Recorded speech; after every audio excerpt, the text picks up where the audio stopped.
Сәлеметсіздер ме, оқушылар? Бүгінгі жаңа сабақ, екінші сабақ.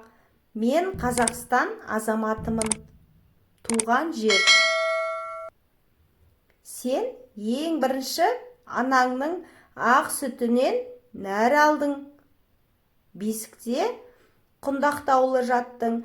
Яғни құндақтаулы деген ораулы деген мағынаны білдіреді. Сосын ананың әлди жырын естіп өстің. Содан кейін өл дейтінді шығардың. Сосын отыруды үйрендің. Осылай ойнап, өсіп жүрдің. Жайлап, одан кейін еңбектеп тұруға да шамаң келді. Сөйтіп, алақай міне тәй басып жүріп кеттің. Сонда сен алғаш рет табаныңа мамықтай болып тиген туған жердің қасиетті де құнарлы топырағын бастың.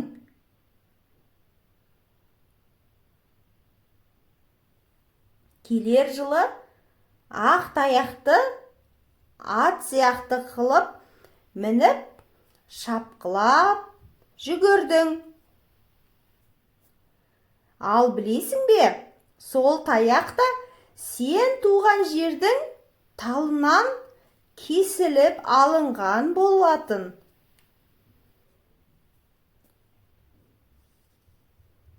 Одан кейін ағаларыңа немесе ауылыңдағы үлкен балаларға еріп, қармақ салмақшы болып өзенге бардың. Өзеннен балық аулауды үйрендің. Ал білесің бе, ол өзенде сенің туған жеріңнің төсінде ағады. Демек, бұл өзенде сенің туған жерің.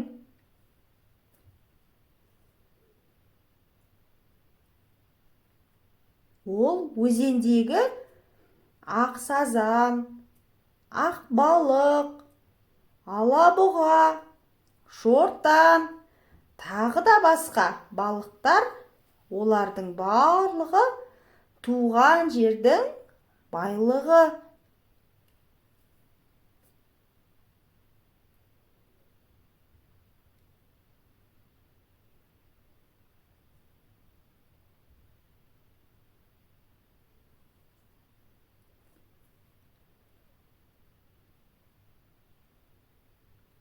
Ал жазда жағалай ауыл қонған көлге барып, талай рахаттана шомылған шығарсың. Ол көлде, балақай, біліп қой, туған жердің нәрі. Сонда шалқар судың айдынындай жұбын жазбай жүзіп жүрген кербез әдемі әппақ аққуларға көзің түскен шығар. Ол аққулар құс төресі.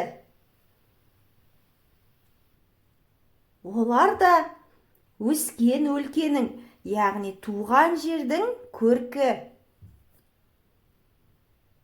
Аққулар өзен көлдің сәнін береді, әрі қасиетті құстар.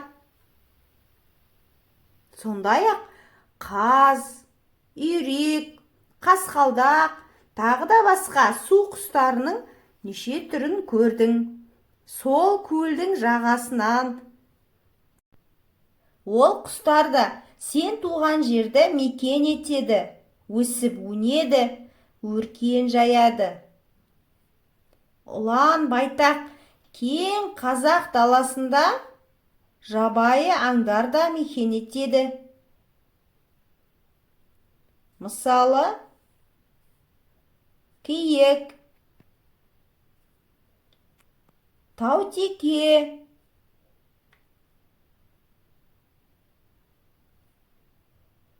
арқар, аю, барыс, қобылан сияқты тағы да басқа жабайы аңдар мекен етеді. Туған жеріміз Қазақстанда суы телегей теңізде ұшар басын мәңгі қар басқан үлкен биік таулар бар.